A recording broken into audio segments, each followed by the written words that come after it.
नमस्कार, आप देख रहे हैं राष्ट्र प्रथम। आपके साथ मैं हूं तुषार शर्मा। बुलेटिन की शुरुआत करेंगे हेडलाइंस के साथ। फिर एक बड़ी टेक्नोलॉजी क्रांति का गवाह बनेगा भारत। पीएम मोदी आज लॉन्च करेंगे 5G सर्विस। आरएलडी का रद्द, धारा 144, गवर्नर सत्यपाल होना था शामिल। जम्मू कश्मीर की घाटी को दहलाने की बड़ी आतंकी साजिश का पर्दाफाश। गुरेज से हथियारों का जखीरा किया गया। कांग्रेस अध्यक्ष पद के उम्मीदवार भारत के टुकड़े टुकड़े करने पर तुले हुए हैं। शशि थरूर पर भड़की बीजेपी। सीएम पद को लेकर तेजस्वी यादव ने तोड़ी चुप्पी। नीतीश कुमार को लेकर दिया बड़ा बयान। खबरें जाने के विस्तार से। आपको बता दें कि प्रधानमंत्री नरेंद्र मोदी आज सुबह करीब 10 बजे नई दिल्ली के प्रगति मैदान में 5G सेवाओं की लॉन्चिंग करेंगे। यह भारत के लिए खास पल होगा और देश टेक्नोलॉजी के एक नए युग में प्रवेश कर जाएगा। ये लॉन्चिंग भारतीय मोबाइल सम्मेलन यानी कि IMC के 6ठे संस्करण में होगी, जिसका उद्घाटन प्रधानमंत्री नरेंद्र मोदी करेंगे। इस बार IMC 2022 का आयोजन आज से 4 अक्टूबर तक किया जाएगा और इसका विषय न्यू डिजिटल यूनिवर्स रहेगा। यह सम्मेलन प्रमुख विचारों और उद्यमियों, इनोवेटर्स और सरकारी अधिकारियों को एक साथ लाते हुए डिजिटल टेक्नोलॉजी को तेजी से अपनाने और इसके प्रकार के होने वाले अद्वितीय अवसरों पर विचार विमर्श करने और विभिन्न प्रस्तुतियों के लिए एक साझा मंच प्रदान करेगा। भारत पर 5G का कुल आर्थिक प्रभाव 2035 तक 450 अरब अमेरिकी डॉलर तक होने का अनुमान है। 4G की तुलना में 5G नेटवर्क कई गुना तेज गति देगा और बाधा रहित संपर्क मुहैया कराता रहेगा। बता दें कि साथ ही अरबों करोड़ों और जुड़े डिवाइसों को वास्तविक समय में डेटा साझा करने में सक्षम बताता है। देश की अब तक की सबसे बड़ी दूरसंचार स्पेक्ट्रम की नीलामी में रिकॉर्ड 1.5 लाख करोड़ रुपए की बोलियां प्राप्त हुई थी। इसमें उद्योगपति मुकेश अंबानी की जियो ने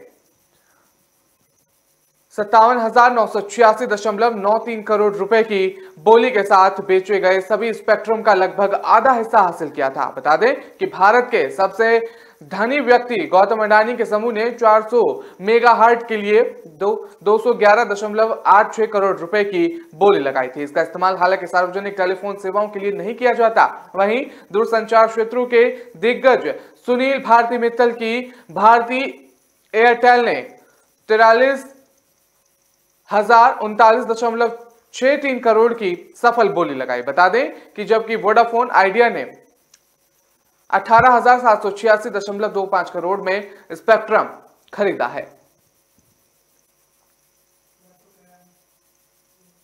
उत्तर प्रदेश के शामली में 3 अक्टूबर को होने वाली राष्ट्रीय लोकदल का किसान सम्मेलन कार्यक्रम रद्द कर दिया गया है। प्रशासन ने आरएलडी के किसान सम्मेलन को परमिशन देने से इनकार कर दिया। मेघालय के गवर्नर सतपाल मलिक और जयंत चौधरी को इस सम्मेलन का मंच साझा करना था। बता दें कि सतपाल मलिक 5 साल का कार्यकाल पूरा करने गवर्नर के पद के शुरुआत को ही रिटायर हुए हैं और बता दें कि आरएलडी नेताओं ने किसान सम्मेलन रद्द होने पर बीजेपी पर हमला बोलते हुए इसे साजिश करार दिया है। आरएलडी नेताओं का आरोप है कि इस कार्यक्रम में सत्यपाल मलिक के आने की बाद धारा 144 लागू कर दी गई और राष्ट्रीय लोकदल के भवन विधायक अशरफ अली और सदर शामली विधायक कृष्ण चौधरी ने किसान सम्मेलन सभा के रद्द होने की जानकारी दी। उन्होंने बताया कि जनपद में धारा 144 लगा दी गई है, जिसकी वजह से 3 अक्टूबर को होने वाली सभा को रद्द कर दिया गया है। इस सभा में आरएलडी के राष्ट्रीय अध्यक्ष जयंत चौधरी और राज्यपाल सतपाल मलिक एक मंच पर आने वाले थे। आरएलडी विधायक अशरफ अली और बीजेपी पर आरोप लगाते हुए कहा कि उन्होंने किसान सम्मेलन को रद्द करने की साजिश रची है। उन्होंने आरोप लगाया है कि बीजेपी नहीं चाहती कि आरएलडी किसानों का मुद्दा उठाए। इसके पीछे एक अन्य वजह बताते हुए उन्होंने कहा कि क्योंकि इस सभा में सतपाल मलिक भी आरएलडी के समर्थन में आ रहे थे, जो बीजेपी को बर्दाश्त नहीं हुआ, इसलिए बीजेपी ने जानबूझकर इलाके में धारा 144 लगा दी। जम्मू कश्मीर के बांदीपोरा जिले के गुरेज इलाके में नियंत्रण रेखा के पास से सुरक्षा बलों ने गुरुवार को भारी मात्रा में हथियार और गोला बारूद बरामद किया है। आशंका जताई जा रही है कि आतंकी किसी बड़ी घटना को अंजाम देने की फिराक में थे, जिसे सेना के जवानों ने नाकाम कर दिया। सेना द्वारा जारी बयान में कहा गया है कि 27 सितंबर 2022 को 109 इन्फेंट्री ब्रिगेड और पुलिस को मिली खूब जानकारी के मुताबिक कुपवाड़ा जिले के गुरेज सेक्टर में नियंत्रण रेखा तक नौशेरा नारद के साथ एक तलाशी अभियान शुरू किया गया। इस तलाशी अभियान में भारतीय सेना और जेकेपी ने मात्र में गोला बारूद, हाथ गोले आदि बरामद करे। बता दें कि सेना की तरफ से कहा गया है कि लगातार 3 दिनों की खोज के बाद नियंत्रण रेखा के करीब 29 सितंबर 2022 को नाले के किनारे आतंकियों का ठिकाना मिला, जहां खुदाई करने पर 7 AK राइफल, 2 चीनी पिस्तौल और 13 चीनी ग्रेनेड, 21 AK मैगजीन और 4 पिस्टल, साथ ही आपको बता दें 1190 AK-47 और 132 पिस्टल गोलियां बरामद की गई हैं। बयान में कहा गया है कि नियंत्रण रेखा के पास इतनी बड़ी संख्या में हथियारों की बरामदगी ने कश्मीर घाटी में हिंसा को बढ़ावा देने की कोशिश कर रहे आतंकी समूह को एक बड़ा झटका दिया है और अशांति फैलाने के साथ ही आतंकियों के निर्दोष लोगों की जान लेने जाने की घटना को विफल कर दिया है। तो एक बड़ा जखीरा बरामद किया गया है। भारतीय जनता पार्टी ने शुक्रवार को कांग्रेस अध्यक्ष पद के उम्मीदवार शशि थरूर के आड़े हाथों लेते हुए कहा है कि उन्होंने अपने घोषणा पत्र में भारत का जो नक्शा दिखाया है वो विकृत है, जिसमें जम्मू और कश्मीर के हिस्से नहीं है। बीजेपी IT सेल के प्रमुख अमित मालवीय ने कहा कि गांधी परिवार का समर्थन प्राप्त करने के लिए नक्शे के साथ छेड़छाड़ की गई है। थरूर ने पार्टी अध्यक्ष पद के चुनाव के लिए शुक्रवार को नामांकन पत्र दाखिल किया। उन्होंने इस अवसर पर अपना एक घोषणा पत्र भी जारी किया। इस घोषणा पत्र में भारत के नक्शे में जम्मू और कश्मीर के कुछ हिस्सों को उचित तरीके से नहीं दिखाया गया था। उसमें लद्दाख नदारत था और बाद में थरूर के कार्यालय ने कहा कि भारत के नक्शे को अब सुधार नहीं दिया गया। बता दें कि मालवीय ने एक ट्वीट में कहा कि एक तरफ जहां माना जा रहा कि राहुल गांधी भारत जोड़ो यात्रा पर हैं, तो वहीं कांग्रेस अध्यक्ष पद के उम्मीदवार भारत के टुकड़े टुकड़े करने पर तुले हुए हैं। बता दें कि शायद वो सोचते होंगे कि इसमें उन्हें गांधी परिवार का समर्थन हासिल करने में मदद मिलेगी। बता दें बीजेपी प्रवक्ता RP सिंह ने भी एक ट्वीट कर थरूर को आड़े हाथों लिया और उन्होंने कहा कि ये ना तो कोई गलती है और ना ही भयंकर भूल है, बल्कि जम्मू और कश्मीर को लेकर कांग्रेस की निर्धारित नीति है। आरजेडी के प्रदेश अध्यक्ष जगदानंद सिंह के बयान के बाद बिहार में सियासत शुरू हो गई है कि क्या 2023 में तेजस्वी यादव मुख्यमंत्री बनेंगे। सीधे तौर पर यह सवाल खड़ा हो रहा है। बता दें कि बीजेपी ने तो यहां तक सवाल कर दिया है कि आरजेडी और जेडीयू में कोई डील हुई होगी। अब इस पूरे मामले पर खुद उप मुख्यमंत्री तेजस्वी यादव ने अपने मन की बात बताई है। उन्होंने जगदानंद सिंह की बात पर कहा है कि CM पद को लेकर उनकी कोई लालसा नहीं है। उप मुख्यमंत्री तेजस्वी यादव ने कहा कि बिहार में हमारी सरकार बहुत अच्छी चल रही है, हमें कोई लालसा और हड़बड़ी नहीं है।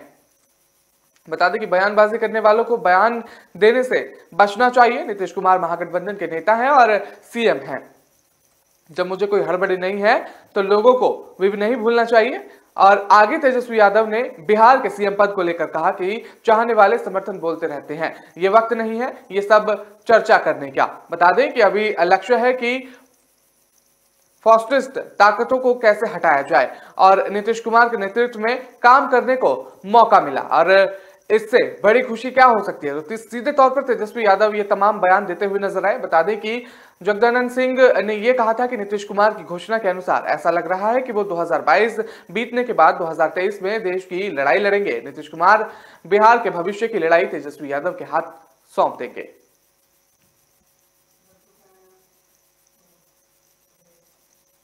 फिलहाल वक्त तो चला एक छोटे से ब्रेक का। खबरों का सिलसिला लगातार जारी रहेगा।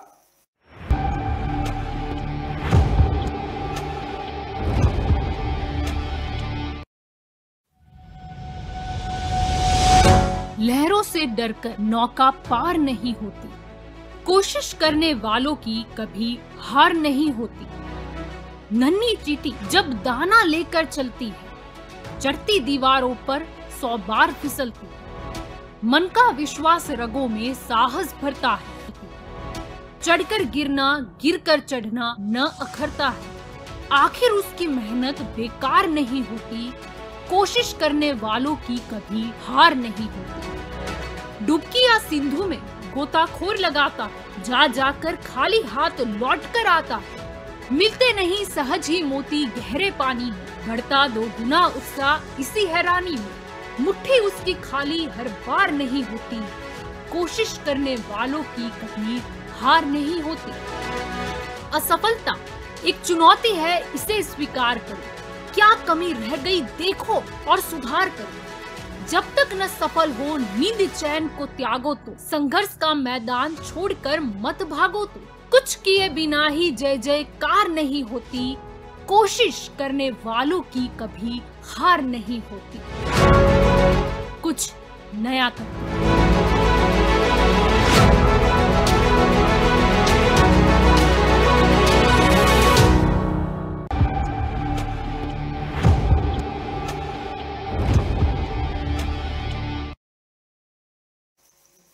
ब्रेक के बाद आपका स्वागत है। रुक करते हैं अगली खबर का। आपको बता दें कि बिहार के पूर्व उप मुख्यमंत्री और राज्यसभा सदस्य सुशील कुमार मोदी ने आरजेडी को फॉर्मूला बता दिया है जिससे तेजस्वी यादव बिहार के मुख्यमंत्री बन सकते हैं। आरजेडी के प्रदेश अध्यक्ष के बयान पर जवाब देते हुए सुशील कुमार मोदी ने शुक्रवार को कहा कि जगदानंद सिंह धोखे में ना रहे। नीतीश कुमार ने आज तक किसी समझौते का पालन नहीं किया है। भले ही आपकी डील हुई होगी, लेकिन धोखा देना, विश्वासघात करना ये नीतीश कुमार के सद्भाव में शामिल हो गया है। सुशील कुमार मोदी ने कहा कि नीतीश कुमार ने 2 बार लालू यादव को तो 2 बार बीजेपी को धोखा दिया है, 1 बार जीतन राम मांझी को धोखा दिया है, 3 बार बिहार के जनादेश के साथ विश्वासघात किया है। 10 वर्षों में 7 बार जिसने धोखा दिया है, चाहे नेताओं को या फिर बिहार की जनता को, वो व्यक्ति एक बार फिर लालू यादव को धोखा देगा। बीजेपी नेता ने कहा कि लालू यादव चाहते हैं कि अपने बेटे को मुख्यमंत्री बनाए, तो नीतीश कुमार का इंतजार मत करें।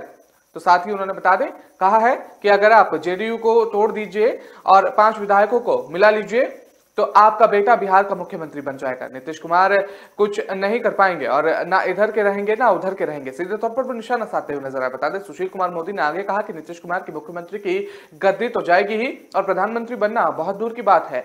उनको पता है कि वो कभी पीएम नहीं बन सकते हैं और नीतीश कुमार आपको गद्दी सौंप देंगे और वो केंद्र में चले जाएंगे। ऐसी गलती वो नहीं कर सकते। भले ही समझौता हुआ होगा, कभी भरोसा मत कीजिएगा नीतीश कुमार पर। अगर समझौता हुआ है तो फिर वो धोखा देंगे। तो सीधे तौर पर सुशील कुमार मोदी निशाना साधते हुए नजर आए। मध्य प्रदेश की पूर्व मुख्यमंत्री बीजेपी की फायर ब्रिगेड नेता उमा भारती ने कांग्रेस के अध्यक्ष पद के चुनाव पर चुटकी लेते हुए बयान दिया है। बता दें कि रायसेन जिला मुख्यालय पर एक धार्मिक आयोजन में शामिल होने आई बीजेपी की फायर ब्रांड नेता उमा भारती ने कहा कि कांग्रेस की स्थिति लखनऊ के पूर्व नवाब वाजिद अली शाह के जैसी हो गई है, क्योंकि लखनऊ में जब नवाब अली शाह की मौत हो गई तो उनकी बहुत सारी संतानें भी थी और तब उनके उत्तराधिकारी के रूप में टांगे वाली, कुल्ली और मोटर मैकेनिक आदि सभी अपने आप को उनका उत्तराधिकारी बताने के लिए आगे आए थे। तो उमा भारती सीधे तौर पर चुटकी लेती हुई नजर आई। बता दें कि उमा भारती ने कहा कि देश में कांग्रेस अब पूरी तरीके से खत्म हो चुकी है। भारत में कांग्रेस के प्रधानमंत्री मनमोहन सिंह के कार्यकाल को हिमयुग के नाम से जानते थे। सब कुछ बस अंदर दबा रहता था और असल में कांग्रेस उस समय ही खत्म हो गई थी। अब बीजेपी के सामने कोई भी दल वर्तमान में नहीं है और जो खड़ा हो सके। यूपी में समाजवादी पार्टी अपना अधिकतम परफॉर्मेंस दे चुकी है, इसलिए कांग्रेस में कोई भी अध्यक्ष बन जाए उसका असर अब कहीं देखने को नहीं मिलने वाला है। सीधे तौर पर उमा भारती की तरफ से बयान सामने आ रहा है। बता दें, मध्य प्रदेश के रायसेन में शारदीय नवरात्रि के अवसर पर विश्व की सबसे लंबी 11 किलोमीटर लंबी चुनरी यात्रा निकालकर ऐतिहासिक धार्मिक आयोजन किया गया था। इस आयोजन में पूर्व मुख्यमंत्री उमा भारती और मध्य प्रदेश सरकार के स्वास्थ्य मंत्री डॉक्टर प्रभुराम चौधरी विशेष रूप से मौजूद रहे थे और भक्ति के रंग में रंगी उमा भारती ने चुनरी यात्रा के दौरान मंच से भजन गाकर श्रद्धालुओं का अभिनंदन भी किया था।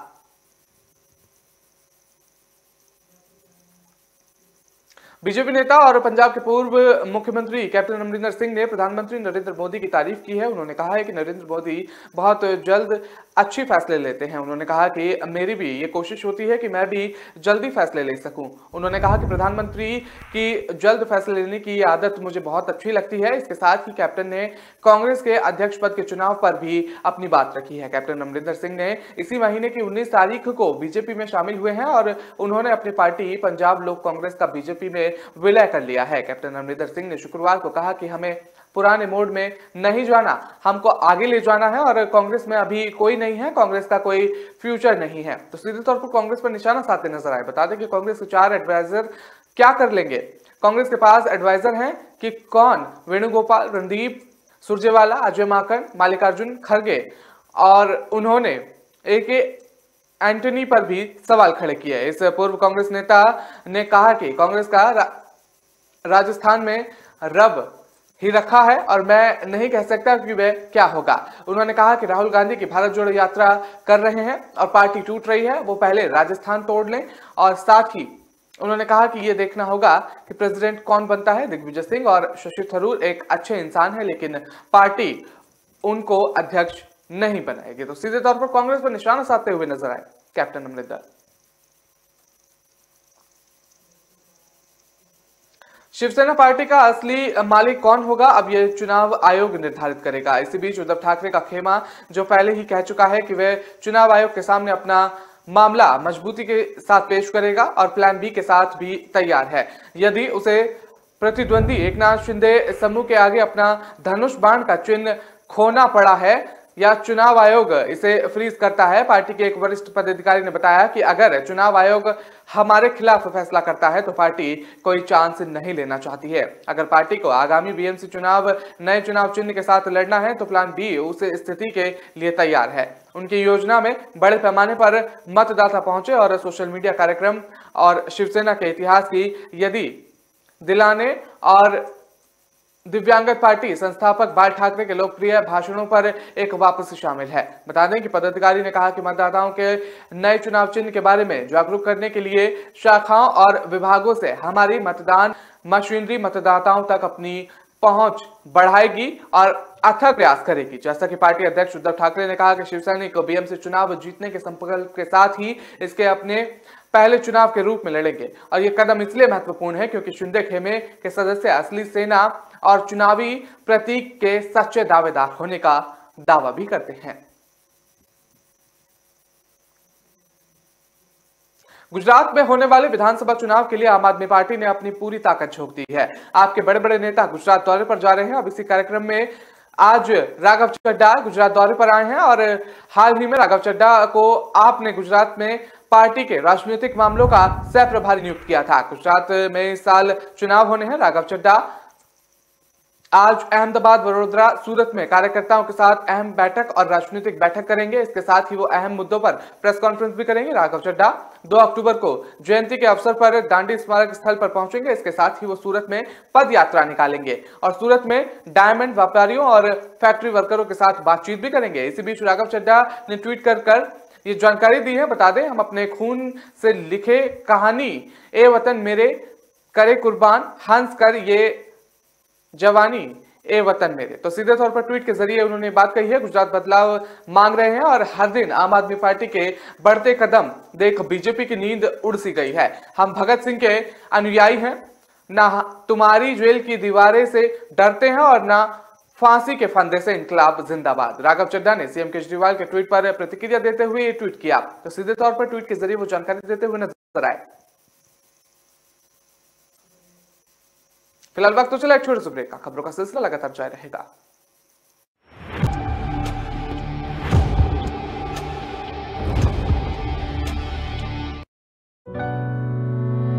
चंद्रू, कहाँ ले जा रहा मुझे? किराया पूछा? उबर ऑटो है मैम, किराया सही है। अरे बता ना, हिंट तो दे। जो सोचे जो चाहे वो करके दिखा दे। Cafe delight. जो सोचे जो चाहे वो करके दिखा दे। ओ जमाने की रोक टोक और किराए की नोक झोंक को पीछे छोड़ो। उबर ऑटो से बस सोचो और चल पड़ो। उबर, बस सोचो और चल पड़ो। भिगोना पड़ेगा, उबालना पड़ेगा, पर कौन बोला? रेसिपी फॉलो करना पड़ेगा। थोड़ा रोस्ट, थोड़ा फ्राई, थोड़ा लो, थोड़ा हाई, थोड़ा अपना वाला ट्राई। मेरा ट्विस्ट, मेरा टेस्ट, मेरा ट्विस्ट। वंडर मसालों की रेंज है तैयार, जिन्हें है आपके ट्विस्ट का इंतजार। अमृतसरी छोले, मेरे वाले छोले। वंडर मसाला। मेरा ट्विस्ट, मेरा टेस्ट।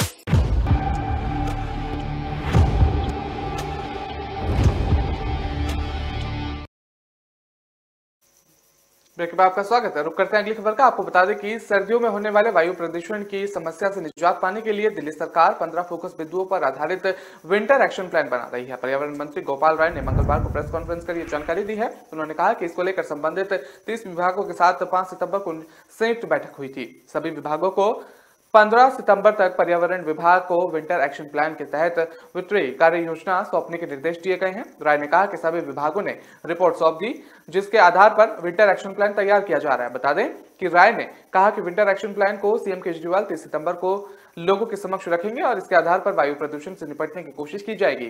राय ने कहा कि इस बार commission for air quality management की तरफ से ग्रेडेड रिस्पांस एक्शन प्लान में कुछ परिवर्तन भी किया जाएगा। तो सीधे तौर पर विंटर एक्शन प्लान को लेकर गोपाल राय की तरफ से ये तमाम बातें सामने आ रही हैं।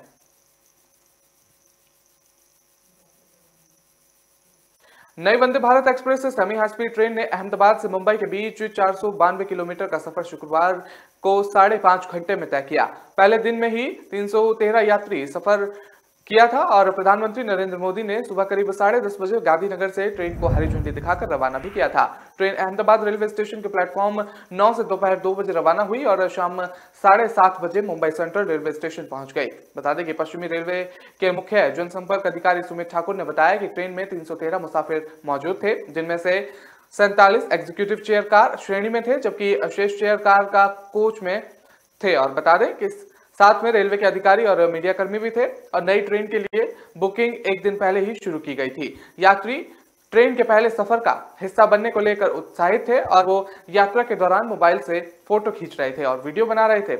अब बता दें इसके अलावा ट्रेन ने मार्ग पर पड़े विभिन्न रेलवे स्टेशन, रेलवे कर्मियों, पटरियों के पास सड़क पर चलते लोगों और इमारतों में रहने वाले लोगों को भी आकर्षित किया और वो ट्रेन से गुजरने के दौरान उसकी वीडियो बनाते और फोटो खींचते नजर आए। आपने बता दें कि अपने परिवार के साथ सूरत से अहमदाबाद जा रहे रियल एस्टेट कारोबारी जयदीप निमावत ने कहा कि ये ट्रेन अन्य ट्रेनों की तुलना में कमाल की है और इसकी सीटें जो हैं वो शानदार हैं और साथ ही आरामदायक भी हैं।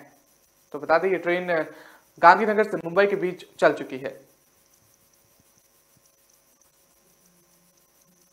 दिल्ली मेट्रो में यात्रा करने वाले यात्रियों के लिए एक बड़ी खबर सामने आ रही है। बता दें कि दिल्ली मेट्रो के ब्लू लाइन रूट पर 2 अक्टूबर को यात्रियों को पहले हाफ में परेशानी झेलनी पड़ सकती है। बता दें डीएमआरसी ने जानकारी देते हुए बताया कि कॉरिडोर के एक हिस्से पर मेंटेनेंस वर्क के चलते ब्लू लाइन रूट पर दिल्ली मेट्रो ट्रेनों के संचालन में 2 अक्टूबर को पहली हाफ में कटौती की जाएगी। दिल्ली मेट्रो की ब्लू लाइन दिल्ली में द्वारिका सेक्टर 21 को नोएडा इलेक्ट्रॉनिक सिटी से जोड़ती है और इसकी जानकारी देते हुए डीएमआरसी ने ट्वीट कर लिखा है, ब्लू लाइन यानी कि लाइन 3 से 4 सेक्टर 21 से नोएडा इलेक्ट्रॉनिक सिटी पर यमुना बैंक और अक्षरधाम स्टेशन के बीच निर्धारित ट्रैक मेंटेनेंस कार्य करने के लिए 2 अक्टूबर 2022 की सुबह ट्रेन सेवाओं को बाधित किया जाएगा। बता दें कि दिल्ली मेट्रो की ब्लू लाइन काफी व्यस्त रहती है और ये दिल्ली में द्वारिका सेक्टर 21 से नोएडा इलेक्ट्रॉनिक सिटी तक की है। इसके अलावा इसी लाइन के यमुना बैंक स्टेशन से वैशाली के लिए भी मेट्रो ट्रेन चलती है। डीएमआरसी ने कहा कि नोएडा इलेक्ट्रॉनिक सिटी से द्वारिका सेक्टर 21 के लिए ट्रेन सेवाएं 2 लूपों में चलाई जाएंगी, जिसमें पहला लूप द्वारिका सेक्टर 21 से यमुना बैंक के लिए रहेगा और दूसरा लूप में यमुना बैंक से नोएडा इलेक्ट्रॉनिक सिटी के लिए दूसरे लूप में नियमित सेवाएं रहेंगी। इस लाइन के एक छोर से दूसरे छोर तक जाने के लिए यात्रियों को यमुना बैंक में ट्रेन बदलनी होगी। द्वारिका सेक्टर 21 से वैशाली के लिए ट्रेन सेवाएं रविवार के समय के अनुसार नियमित रूप से उपलब्ध रहेंगी और फिर अगले दिन से ट्रेन का अपना नियमित समय के अनुसार संचालन किया जाएगा। तो मेट्रो की तरफ से ट्वीट के जरिए ये जानकारी दी गई है। मानसून इन दिनों अपने अंतिम पड़ाव पर है, लेकिन जाते जाते भी लोगों को तंग करता हुआ नजर आ रहा है। देश के कई राज्यों में भारी बारिश हो रही है और जिससे लोगों को भारी परेशानी का सामना भी करना पड़ रहा है। बता दें कि मौसम विभाग यानी कि आईएमडी ने आज भी कई राज्यों में भारी बारिश का अलर्ट जारी किया है। जिन राज्यों के लिए अलर्ट जारी किया है उनमें महाराष्ट्र, कर्नाटक, आंध्र प्रदेश, तमिलनाडु, तेलंगाना, ओडिशा, झारखंड और पश्चिम बंगाल शामिल है। यहाँ पर आईएमडी ने येलो अलर्ट जारी किया है। मौसम विभाग ने येलो अलर्ट अगले 48 घंटों के लिए जारी किया है। तो वहीं उत्तर भारत में भी आज कई जगहों पर हल्की से मध्यम बारिश की संभावना जताई जा रही है। मौसम विभाग का कहना है कि उत्तर प्रदेश, उत्तराखंड, बिहार, झारखंड, छत्तीसगढ़ के साथ हिमाचल प्रदेश में भी आज हल्की बारिश होने के आसार नजर आ रहे हैं। 1 अक्टूबर के आसपास चक्रवर्ती परिसंचरण पूर्वोत्तर और उससे सटे पूर्व मध्य बंगाल की खाड़ी में उभरने की उम्मीद है। और इसके अलावा मौसम विभाग ने हरियाणा, पंजाब, राजस्थान और गुजरात में भी हल्की बारिश की आशंका व्यक्त की है। लेकिन दिल्ली में बारिश नहीं होने के आसार जताए हैं। विभाग का कहना है कि आज दिल्ली के कुछ इलाकों में बादल तो छाए रहेंगे, लेकिन बारिश होने के आसार नजर नहीं आ रहे। वहीं तापमान की अगर बात करें तो दिल्ली का न्यूनतम तापमान 26 डिग्री सेल्सियस और अधिकतम तापमान 36 डिग्री सेल्सियस तक रह सकता है। तो कई इलाकों में भारी बारिश के आसार जताए हैं और येलो अलर्ट भी जारी किया है।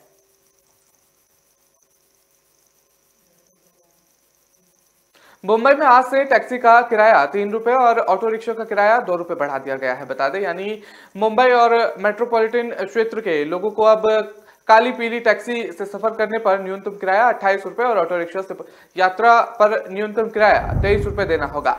नया किराया आज से लागू हो जाएगा। बता दें कि ऑटो और टैक्सी का किराया बढ़ने की मांग काफी दिनों से चल रही थी, लेकिन सरकार इस पर ध्यान नहीं दे रही थी। और बता दें, नए चार्ज के हिसाब से 1.5 किलोमीटर दूरी के लिए काली पीली टैक्सी का न्यूनतम किराया अब 25 रुपए की जगह 28 रुपए होगा, जबकि इतनी ही दूरी के लिए ऑटो रिक्शा का किराया 21 रुपए की जगह अब 23 रुपए होगा। न्यूनतम 1.5 किलोमीटर से अधिक दूरी की यात्रा पर यात्रियों को काली पीली टैक्सी से सफर पर प्रति किलोमीटर 16.93 रुपए की जगह 18.66 रुपए किराया देना होगा।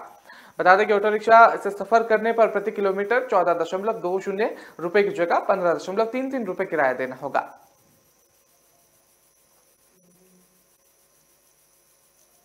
तो फिलहाल इस बुलेटिन में इतना ही। मुझे दीजिए इजाजत। आप हमारी खबरों को विस्तार से पढ़ने के लिए आप हमारी वेबसाइट का भी इस्तेमाल कर सकते हैं। www.kalamkartavya.com पर जाकर आप खबरों को विस्तार से भी पढ़ सकते हैं। नमस्कार।